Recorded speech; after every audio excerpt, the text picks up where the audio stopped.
Hi everybody, my name is Amanda and I'm a national swimmer. I'm 27 years old this year and I'm currently working full-time in a corporate healthcare company called Fullerton Health.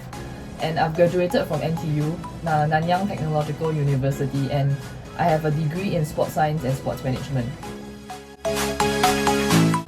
Yes, I did consider going overseas. Actually, going overseas to study was my first choice, but due to some unforeseen circumstances, I couldn't go overseas. Actually, I did not even think that I would go overseas to study, and that's also because I have a very traditional family. I just thought that, my parents wouldn't want me to go overseas and study because they just don't want me to, be alone in the States or like in the UK or things like that.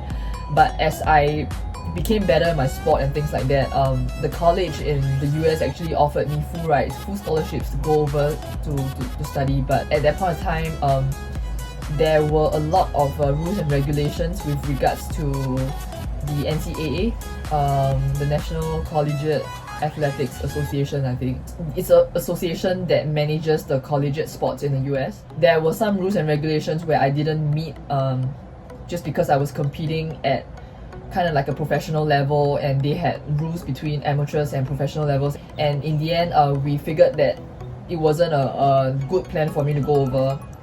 So then I settled to study locally in the end. That was kind of like quite a regret, like a big regret in my life, because I've always wanted to go overseas and study, and like the bond a college swim team have, I think there's something that is very hard to come by.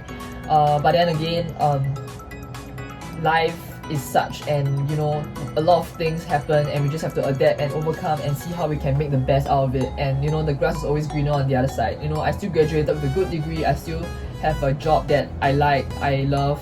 I go to work every day without dreading it. So I think this is like a very good part of it already.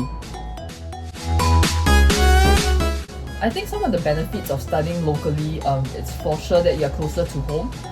You are within your comfort zone, and everything was just within reach. Like, if I forget to take anything, I can always just go back and take it, or get someone to ferry it for me. My coaches here, they could help me plan things that I can't really plan on my own. So there was a lot of planning in my 4.5 years there, because of every year there'll be like major games and there'll be exams, and I wouldn't be in school like most of the time.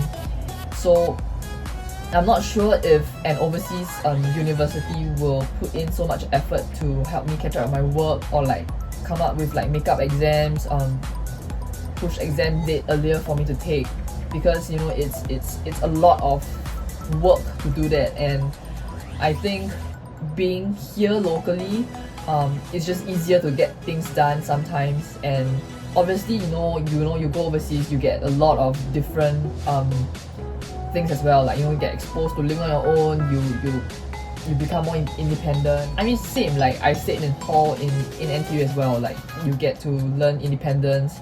I graduated from sports school. Like I was in boarding school since I was 13. Living on my own is actually like just a very normal thing for me. So actually going to a local university and going to the overseas university, for me it's really just the culture and like the environment, because I feel like at both places I would have turned out to be who I am today, just because I have my own values and I know like what I want my life to be.